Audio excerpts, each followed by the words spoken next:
Okay, good day. Welcome to our recorded video. So for our first lesson in second quarter is about equations transformable into quadratic equation. So in this topic, no, we still have the quadratic equation. However, some quadratic equation can be some equations are in fraction form, so we need to transform it first to quadratic equation and to solve the value of x. So here are the steps. So first, you need to identify the LCM or the least common multiple. So ano po ba yon? So before, di ba, we know the LCD. If you can recall the word LCD, siya po yung least common denominator. So ba't naging multiple lang po ang tawag ngayon? Kasi ito po yung minumultiply natin sa kanila para makancel yung alin? Yung denominator natin. For example, meron tayong 1 over 2 plus 3 over 4 is equal to 1. Ano ang LCD or LCM nila? So, anong value, ano yung i-multiply natin? Ito, ano yung mga value na yan? Pag minultiply natin, mawawala na si 4 at si 2 sa baba. Okay? So we can use the concept of the LCM or the least common multiple. So factor out natin. So i-factor natin yung ating mga given. So for example, ano yung factor ng 2? Diba ang factor ng 2 natin ay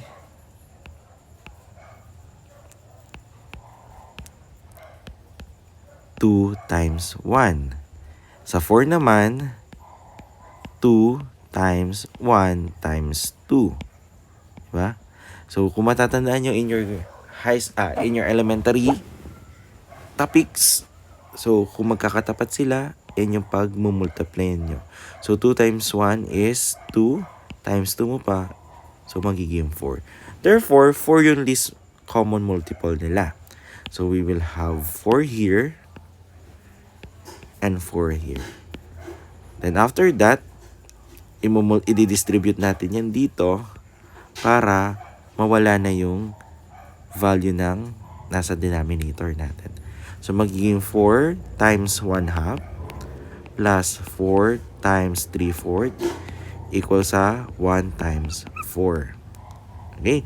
4 times 1 is 4 divided by 2. So, ito magiging 2 na lang. Plus, ito makakancel yung 4. So, 3 dito equal kay 4. Okay? So, mangyayari dito, kung mapapansin nyo, hindi magiging equal yung sagot natin. Pero it's just an illustration. Gawin nating x to para ano natin. So, 4x na lang to. Okay? So, magiging, so, kung mapapansin nyo, dito sa part na to, no denominator. So, yun po yung goal natin dito. Kaya, tinatawag nating transformable. After po natin mahanap yon yung LCM niya, no? So, you will just simplify like we did before. So, simplify until we can write the standard equation of standard form ng ating quadratic equation. So, ano po ba yung standard form natin? So, if you can recall, ang standard form natin ay equal saan? Sa ax squared plus bx plus c is equal to 0. Dapat maging ganyan po yung ating equation. And then number 3, third step natin. So, we need to find the value of x.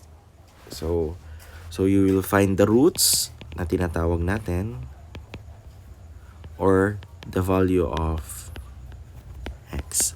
So, if you can recall, we have 4 types, di ba, ng pagfa-find nila. So, using, ano yung mga topic na yan? If if you can recall, we have yung latest lang natin, di ba? Quadratic equation, quadratic formula. Quadratic formula. Ano yung formula natin doon? Negative b plus minus square root of b squared minus 4ac over 2a. Aside from that, we can have the completing the square.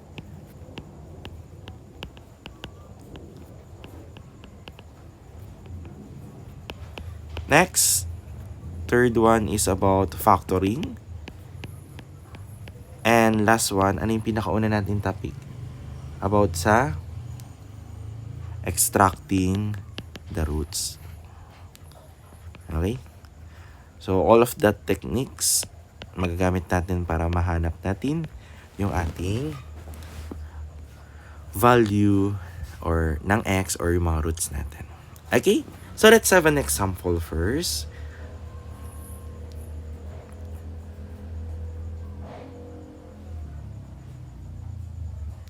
So, for our first example, so let's use red. So, example number 1.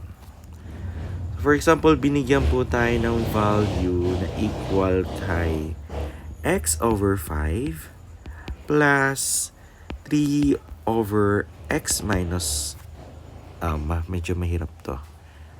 Unahin muna natin x and equal siya kay 4. Ayan. So, first thing to do, anong una natin kailangan gawin? Hanapin po si LCM.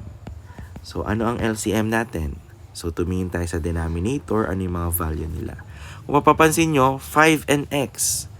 So, para matanggal si 5 dito, dapat may 5. Para matanggal si x dito, kailangan may x. So, we can have 5x for our LCM.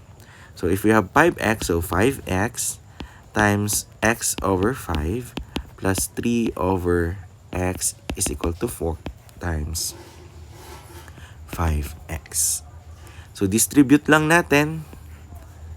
So, magiging 5x times x over 5 plus 5x times 3 over x is equal to 4 times 5x. So, dito makakancel na yung 5. Bakit makakancel yung 5? Mapapansin nyo po, no, 5 divided by 5, wala na. So, matitira si x times x is x squared. Plus, dito, makakancel naman yung x. So, 5 plus 3 is 15. So, 4 times 5x is 20x. So, transform lang natin. Kailangan lang natin makuha yung standard equation. Again, what is our standard equation? So, ang standard equation natin ay ax squared plus bx plus c is equal to 0. So, yan ang kakopya natin. So, magiging x squared minus 20x plus 15 is equal to 0. Okay? So, ito yung standard form. Next, let's find the value of x. So, kailangan na natin hanapin yung roots niya. So, ano kaya yung mga roots niya? So, kung mapapansin nyo, divisible naman siya kay 5. So, we can do the factoring. So, factoring na lang. So, meron tayong x times x na multiple na ganyan.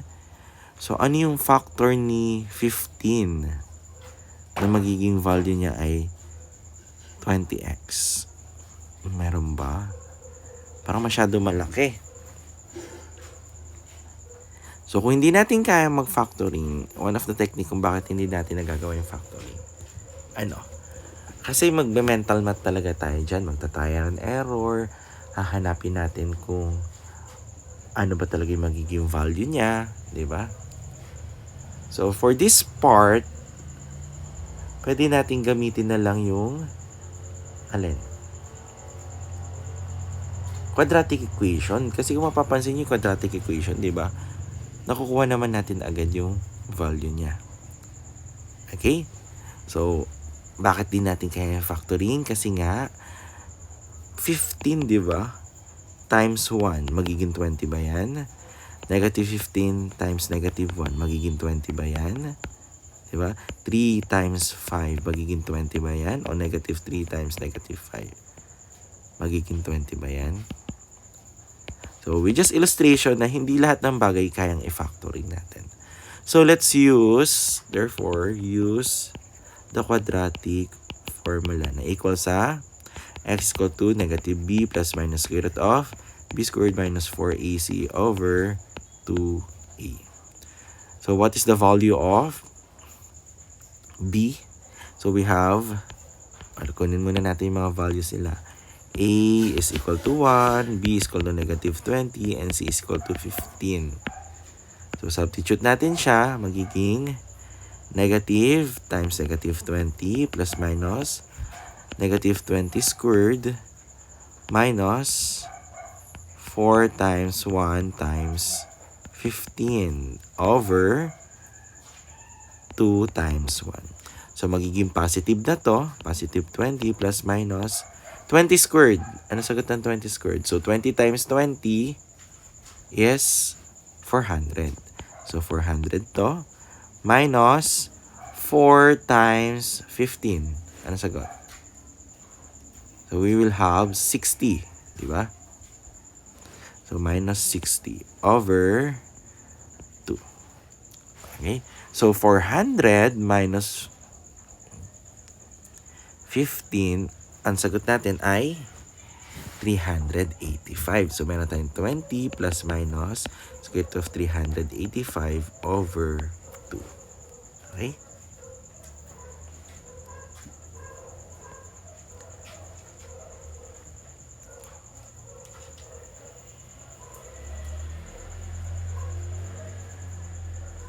Next. So, we can now lowest term. So, pwede nating i-divide to. So, magiging 20 divided by 2 plus minus 385 divided by 2. So, 20 divided by 2 is 10. So, positive minus. Kung mapapansin nyo si 385, ano kaya factor niya?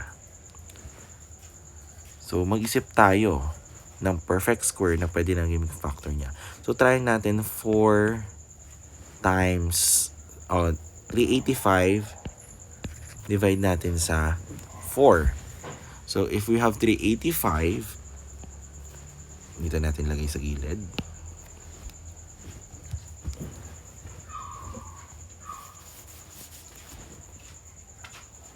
Sorry. So, 385 divided by 4, ang magiging sagot natin dyan is 96 something, pero hindi siya makakancel kasi 5 to eh. So, not possible to use. Ano pa? Isip pa tayo ng value. So, possible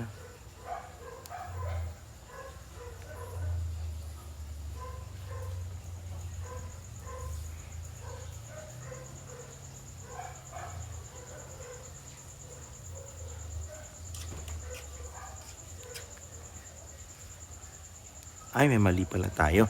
340 lang dapat pala. 340 lang dapat to.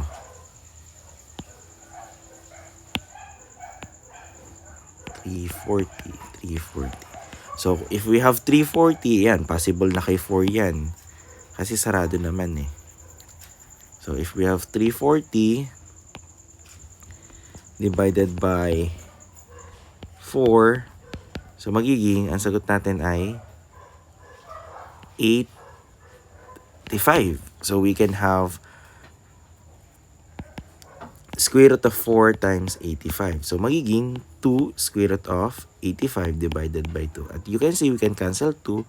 Therefore, we can have value of x na 10 plus minus square root of 85. Okay? So, ganyan po siya. For the summary of our answer, so lagay natin siguro dito. So, the LCM, duplicate.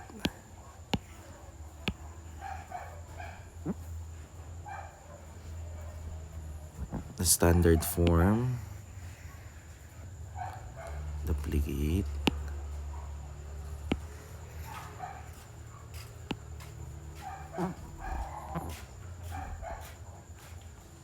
And lastly are the roots. So, ito yung mga roots niya. Duplicate. Okay? So, for your seat work, ganyan din dapat yung mahanap natin. Okay, let's have more example pa. So, for example, let's have a lower value. So, medyo malaki-laki yung value natin kanina. So, number 2, what if we have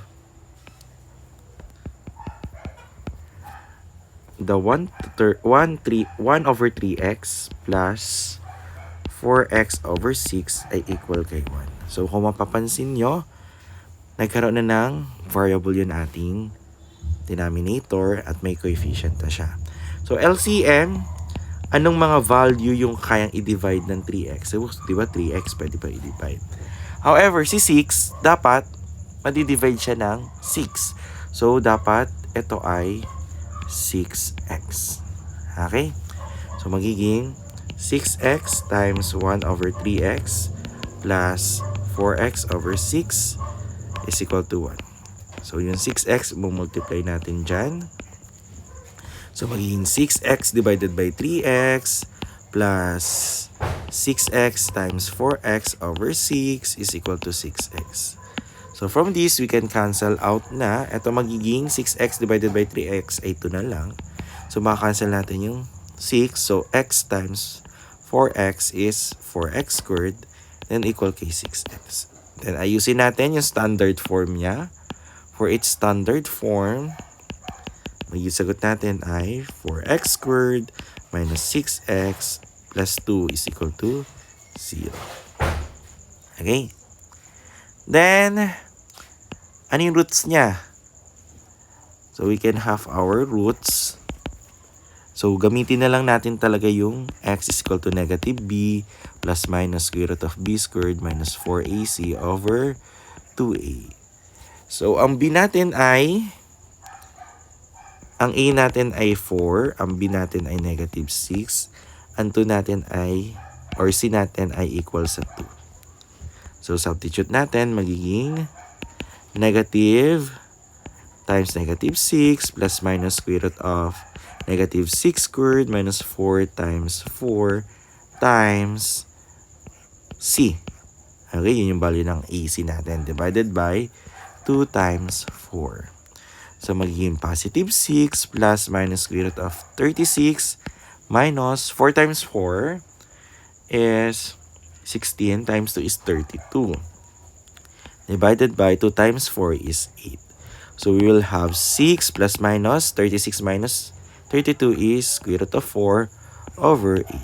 Which square root of 4 ay equal sa 2. So, 6 plus minus 2 is equal to 8. So, we can have two values of x. Isang 6 plus 2 over 8 at isang 6 minus 2 over 8. So, 6 plus 2 is 8. So, 8 divided by 8. So, we have 1. Yun yung unang value ng x. At 6 minus 2 is 4 over 2 or equal kay 1/2. Yan yung pangalawang value ng x natin. Okay? Next, example pa tayo. So, number 3, what if we have 2x squared over 5x plus 5x over 4 ay equal kay 10. So, what is the LCM? Ang LCM niya dapat may 5x at may 4 din dapat. So, 5x times 4 is 20x. So, we have 20x. So, 20x times 2x squared over 5x plus 5x over 4 is equal to 10. 20x. Okay? Then, let's multiply. So, magiging 20x times 2x squared over 5x plus 20x times 5x over 4 is equal to 20x times 10. Then, simplify natin. Ang mangyayari na po, Makakancel na dito yung x.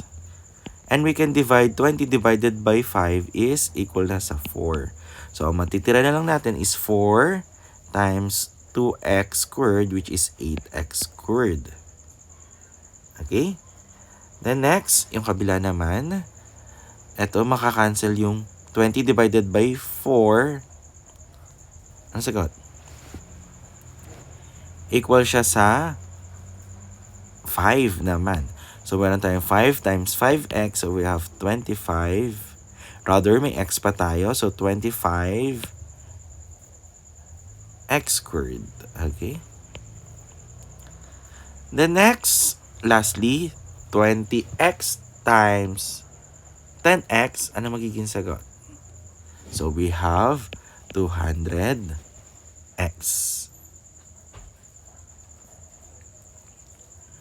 Then, after this, we need to write it on our standard form. No? Ang standard form natin ay equal sa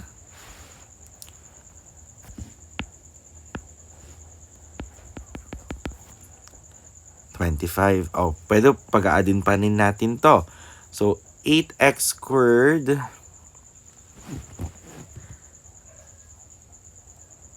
plus 25x squared. So, meron tayong 25 plus 8 is 33. X squared minus 200x is equal to 0. As you can see, ano kaya gagawin natin dito? Kung marirecall niyo yung first topic natin, anong kailangan gawin? So, pwede natin mag-factoring using GCF, di ba? So, ang mangyayari, x is equal to 33x minus 200 is equal to 0. Di ba?